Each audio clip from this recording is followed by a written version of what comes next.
Ito ang pinakamainit na balita ngayon.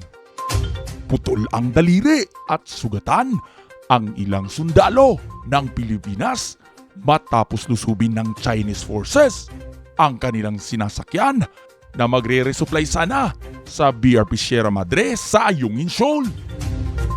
Habang papunta sa BRP Sierra Madre, ang ilang mga sundalo sakay ng rubber boat ng Philippine Navy sa madaling araw ay bigla silang hinabol, binangga at sinira ng mga dineploy na vessels ng Chinese Coast Guard. At hindi pa nakontento ang mga Chinese na ito dahil binutasan pa ang mga rubber boat ng Philippine Navy para hindi makabante at sumampapaw mano sa isang rubber boat ng Philippine Navy ang mga dineploy na Chinese forces at pilit kinukumpiska ang mga baril ng mga sundalo.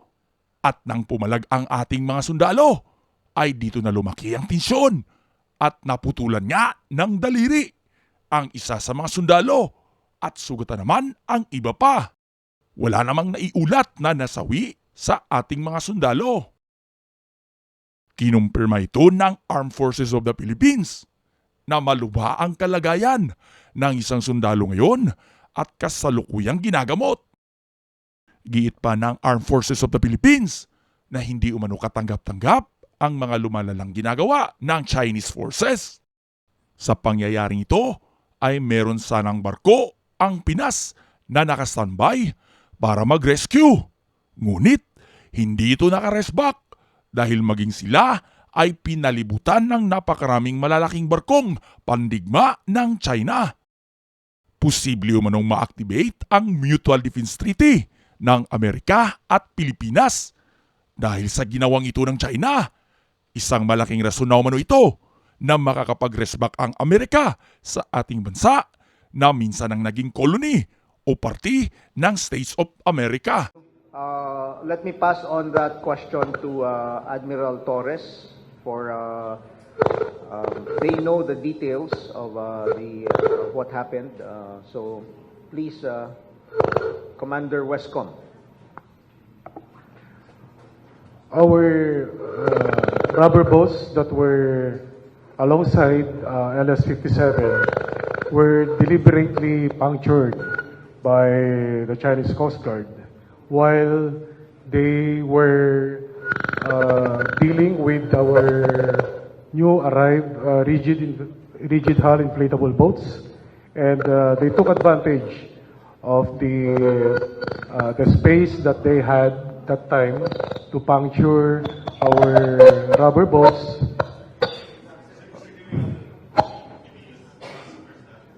Yes.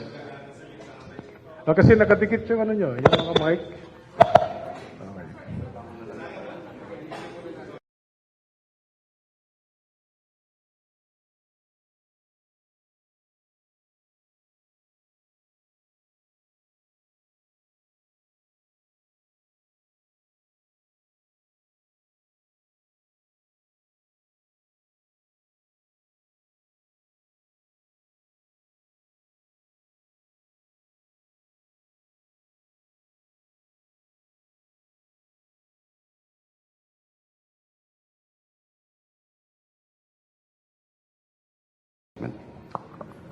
Okay.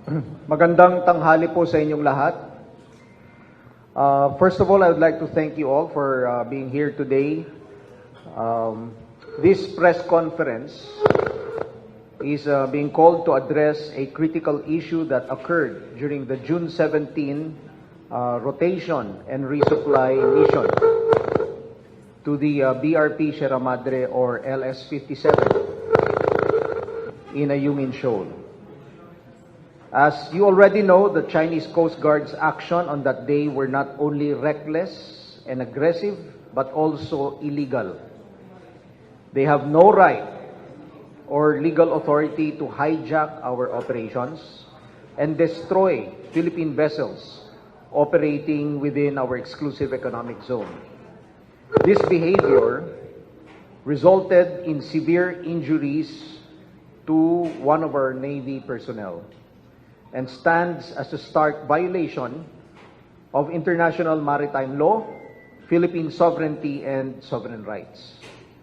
The core issue remains the illegal presence and actions of Chinese vessels within our jurisdiction. The continued aggressive behavior of the Chinese Coast Guard is what escalates tensions in the area. The AFP remains committed to upholding the rule of law and will collaborate with international partners as well as local partners, such as the Coast Guard, to ensure and secure peace and stability across the West Philippine Sea and the Indo-Pacific region. We are now ready to answer your questions. Will just clarify a few details about the incident. There were reports na binutas po yung raids ng Chinese defense treaty between the US and the Philippines. Thank you po. Thank you. Let me pass on that question to Admiral Torres for they know the details of what happened. So please, Commander Westcom. Our rubber boats that were alongside LS-57 were deliberately punctured by the Chinese Coast Guard while they were dealing with our new arrived rigid hull inflatable boats, and they took advantage of the space that they had that time to puncture our rubber boats.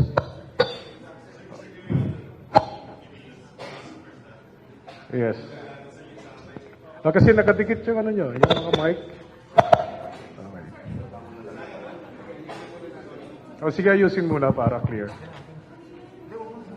Okay, Okay na? we'll just for some technical issues, we'll just bring down the one para hindi nag-feedback yung ating kwan with your attached mics.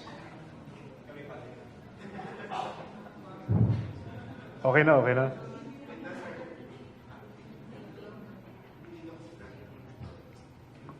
So, as I was saying a while back, the Chinese Coast Guard reefs were able to close in to LS-57, and they deliberately punctured our rubber boats who were at that time attached to LS-57 while they have this space and the time to close in with our rubber boats. And you will see that they deliberately punctured the rubber boats using knives, other pointed tools that can puncture actually our rubber boats alongside the LS-57.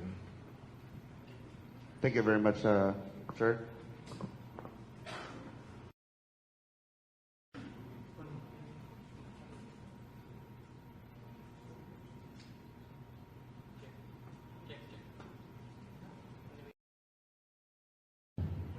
Okay na? Okay. We're improving and testing some of our operational design when it comes to our effort in the rotation and replenishment aboard the LS-57. And the Onay Samay right now is one of the assets also that we use for rotation and replenishment. But the latest operational design that we implemented was the use of other assets that will be different with the traditional RORE that were conducted previously. So this is part of our improvement and review of our operational design when it comes to rotation and replenishment. Thank you very much, Patrick. Sir, good morning. Sir, can you confirm kung nagkaroon ba ng pang-aagaw